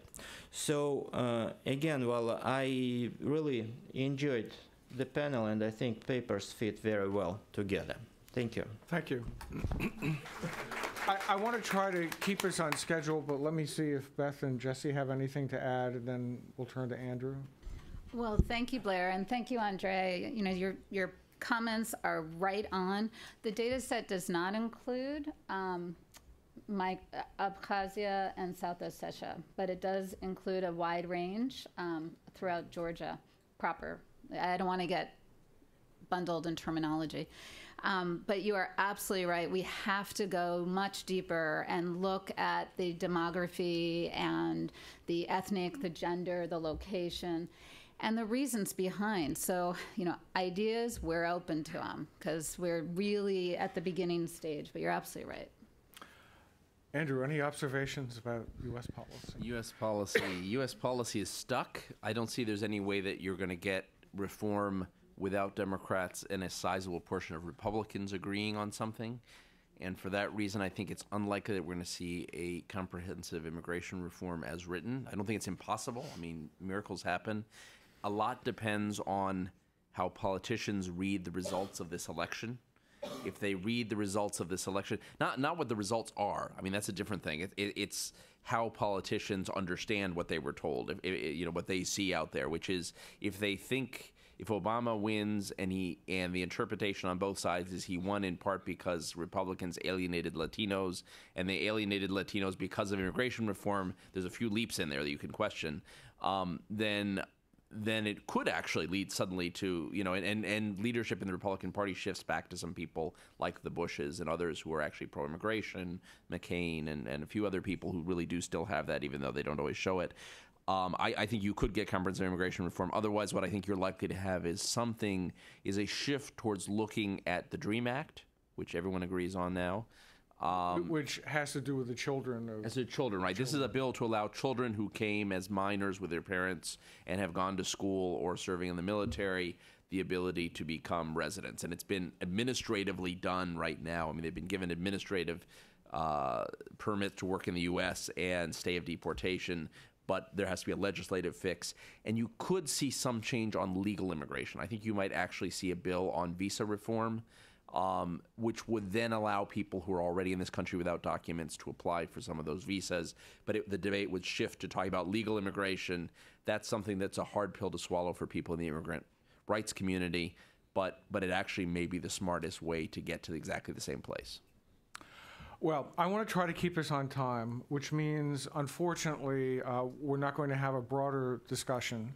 But we have the rest of the day, and we have a coffee break, and you're certainly welcome to corner any of the panelists. I think before we get up, I just want to try to set out where we seem to be now in relation to the entire day, because we're going to shift gears when we come back. The purpose of this session and of Ellen's framing lecture was to say, look, we're going to be looking at migration in Eurasia. It's important in and of itself, but we wanted to approach what is happening in Eurasia within a broader global context, because the questions asked are different questions than if we just open up the Moscow Times or the St. Petersburg Times or a local newspaper in Yekaterinburg and say, there was a hate crime last night. So this has actually been a very important part of how we want to move forward, looking at first the policies in Russia and then our survey findings. It's really been about Professor Crowley's point number 4, contextualizing, and Andrew Robarts has brought historical and economic context into the discussion, Nida institutional, Andrew temporal kind of changes over time, which are very important, and Beth and Jesse really remind us that there is a home, a sending place. And these are all important contexts for beginning to think about how the policies we'll hear about in the next session play themselves out and produce some of the survey results, which we'll be talking to later in the day. So thank you. I believe coffee is outside. So enjoy.